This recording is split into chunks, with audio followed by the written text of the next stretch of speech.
Hello, men. This is Howard Dare. Thanks for stopping by.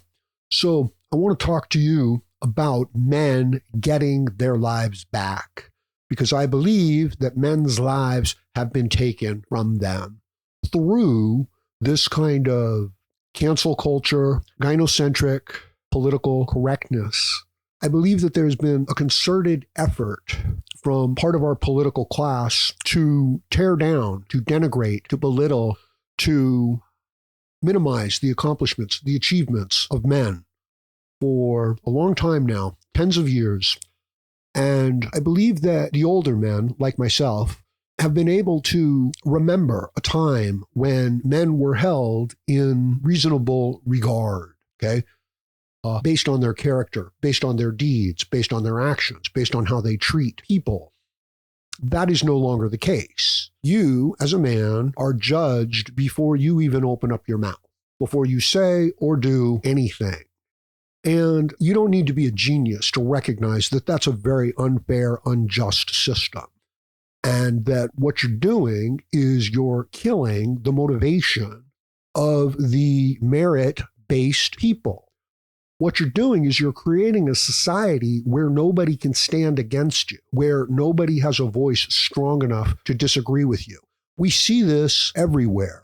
This is why people form cliques and little power groups and litmus tests, okay? It's about consolidating power. Now, this view that life is merely power over others is a sick and empty view of life, all right? It's really just one step above the idea that the meaning of life is for you to feel good. In other words, for you to indulge all of your gluttonous, selfish habits, to have everything you want, to have all the money you want at your beck and call, within hand's reach, okay? If you don't think about it, if you don't study, it would appear that that is the purpose of life, for you to feel good. That's it. But of course, that leads to a horrible place. That leads to self-destruction, self-indulgence. That leads to a kind of madness. Okay, so the step above that one is, okay, if life is not about me just getting what I want and fulfilling my urges, then maybe it's about power, okay? Nietzsche kind of makes this argument, will to power, but not really. So now the meaning of life becomes power, influence over others, material security, not for the sake of merely indulging one's momentary whims, but for the sake of security and stability in life. Now, this is a little better, than the first approach, but again, it leads to a very lonely, negative, nihilistic interpretation. In other words, there is no other interpretation of your reality if power is your only pursuit. There's no nobility, there's no virtue, there's just the raw grab for power. This is what you see between our political parties. You know what I mean? They don't care about the truth. They don't care about what's right. All they want to do is maintain their power. And the lengths that they'll go to, and this is, you're seeing, the liberals, they're just utterly losing it, is indicative of how attached they are, how removed from their own rationality they are. Power. So, when you're looking at somebody like Chuck Schumer or Maxine Waters, is that what you want? Is that the meaning and the purpose of life? To be some person in a, important political place where you get to make decisions that put money in your pocket? Is that it? Well, for many people, that's it. Other people then look at these people and say, I want to have power too. Power is one of the greatest feelings in the world. There's nothing quite like it. And to not have power is to live in constant stress. So it's a reasonable assumption, okay? But it leads to nihilism. It leads to meaninglessness. It leads to, what's the point? It leads to, I've spent my whole life doing this and it doesn't mean anything. So now where do you go? And this is a tricky question. If life isn't about you just, feeling good and having what you want when you want it and never having too hard of a time, it's like, nah, that'll make you sick. Okay, then maybe life is just all about me having power and influence and material possessions so that, my future is secure. Of course, to do that, you've got to You've got to discard all of the other human concerns, right? And just focus on that one thing. And in and of itself, it's empty. It's being driven by the individual's insecurity, by their feelings of helplessness. It's kind of like a child who just wants to indulge themselves. It's kind of like a young adult who just wants to be in charge. And then? What now? Good question. Get to know yourself, okay? Come to know yourself. Come to recognize your strengths and your weaknesses. Come to be able to decide what to do in light of this situation. Not your emotional reaction to it, not your fear, but your greatest hopes. And now direct yourself to fulfill your greatest hopes and dreams. And this is about relationships. This is about how you interact with the world. Again, let's say you've got all the power. You've got all the money. You can do anything you want. Is that it? You done? You're going to like go into some mansion, watch TV, and order Uber Eats? Is that what you're going to do? Could you invite some friends over? Could you maybe watch the game? I don't know. I mean, relationships, caring about other people, like that might get in the way. It most certainly would, wouldn't it? Could you make a positive difference in the lives of the people that you care about? Perhaps your children, perhaps your family members, perhaps a good friend. Can you ease their suffering? Can you help a young person build their lives and move forward? Can you create a home where people feel safe, appreciated, and then can pursue their potential? Can you do it? I don't know if you want to do it or not, but could you be a good friend? Could you be somebody who's a living example to others on how to get through hard times? I've been to hell. I've seen what hell is. I know how it gets created. I know why we put people into it. And I don't want that for you. I don't want that for anyone. Might it be required for you to get to know yourself? It might be. You are your own person, aren't you? We're born as infants, and if we are not part of the family, we're not going to survive. Everything comes from the family. The infant needs total care for everything. The young child, he can't be or she can't be so disobedient that they get, abandoned, kicked out of the family. They can't be that much trouble because, again, it's a death sentence. So they have to be part of that group.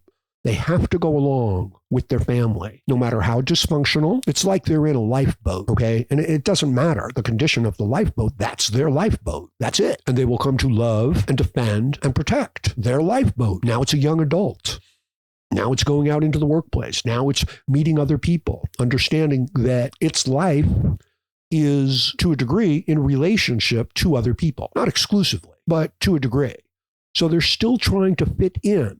So they go to school, they get their degree, they start working in their field, maybe. And again, they have to fit in. They cannot go against the group. And to do so would be to harm themselves. So they adopt the views of the group. They do not state things that go contrary to the group. They find their identity in the group. They support the group, its values, its ideas, even if its values are to not value them. They then begin to take great pride in not valuing themselves. I'm a man. What do I care? What do I need? Give me a little bit of food.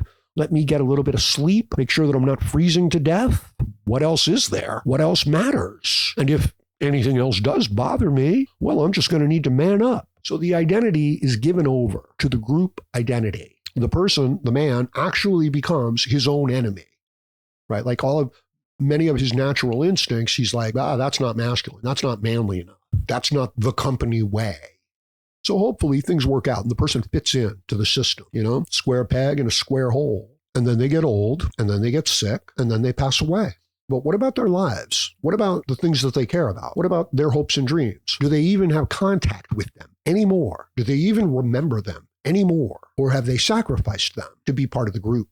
And what happens when they come across somebody who isn't towing the line for the group? You think this is a man going his own way? It's exactly the opposite. It's a man being part of a group and then judging other people whether or not they conform to the group. It is the opposite of going your own way. It is to find your place in the group, to secure your place in the group, and it's usually by attacking others. Congratulations. But it's empty.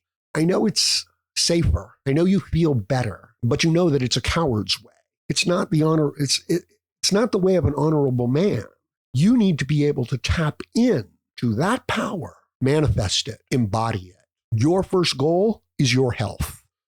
And let's make it really simple, okay? Look at the people who are healthy and then do what they do. Look at the people who are unhealthy, and that's your majority, and don't do what they do. You can find the explanations as to what's going on. I don't need to go into a long-winded, medical breakdown of what's going on here. If you're not putting your health and your well-being as primary, you're not even giving yourself a fair chance. Understand group identity convinces us to sacrifice the self, that the self is not worthy, especially in the case of the man. So now the person is just spinning their wheels, trying to impress a world that doesn't even care, that isn't even paying attention. Tell me if this sounds familiar. Tell me if some of your feelings aren't actually in line with this, because all I can really do is talk about my own situation and then see how it, goes along with your situation and whether or not I can give you some insight as to, how to deal with it, what to do. And I'm telling you to focus on your health. That's my advice. And that means your diet. That means not eating processed food, or at least very little.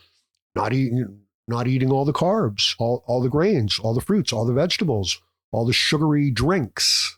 Now, when you start to do that, you're going to feel like shit. The cells in your body are actually, vibrating, saying, give me that carbohydrate, sugar, energy, because I feel like I'm dying. But you can then stuff down the protein and the animal fat with a little bit of carbs, okay? But you can't go too crazy because you can't, you can't eat 4,000 or 5,000 calories of protein and fat and you will get fat. So you still have to maintain a bit of a caloric deficit. Okay, that's step number one. Step number two on the Howard Dare protocol is that you get sunlight on your skin. You get as much sunlight on your skin as you can get without burning. Greet the sun every morning. Say goodnight to the sun every evening. Go out there, watch it. Midday, get that sun on your skin. If you can do these two things, you can turn around your health situation pretty quickly. Now, of course, I'm not a doctor, and of course, I'm not talking about somebody who has a serious condition. I'm assuming that you're okay, but you're just out of shape. And you're having trouble getting motivated to get back into shape. See, this is so important. You don't have the tools. I don't think that some of the men have the tools that they need to just get back up on their feet. And I believe it's health related.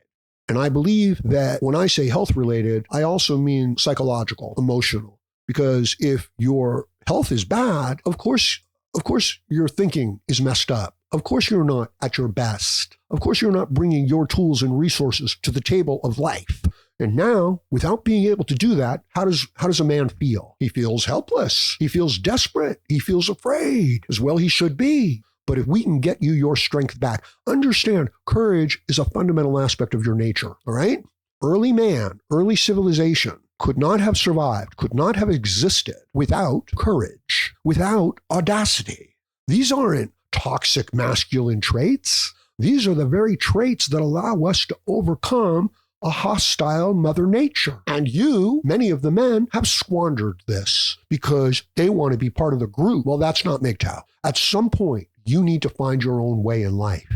And it's what's right for you. I support you. I'll back you up. Go get them. Don't let anybody or anything stop you. That's my message. Get your health in order, get aligned with your hopes and dreams, and then go out there and get it done. And if I see that from somebody, I'll do anything I can to help them. But if I see anything short of that, it's like, you're just spinning your wheels. Maybe someday you'll, the man will grow up and understand and learn and start to take care of things. It's like a man walking around in jail complaining to other men, right? As if the other men don't have complaints of their own, but they're not, putting them out there and sharing them and asking for sympathy.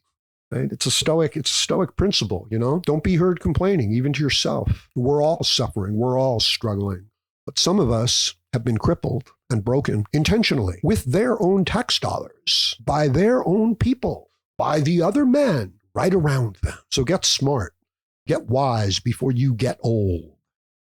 I picked myself up a little bit. I've saved up some money, essentially through donations from MGTOW, and I've bought myself a nice little laptop. Nothing special, but it's allowing me to get some more work done.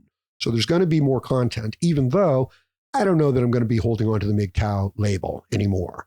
And the reason is that it's not that I'm not MGTOW, and it's not that I don't want to create MGTOW content, and it's not that I won't continue to create MGTOW content.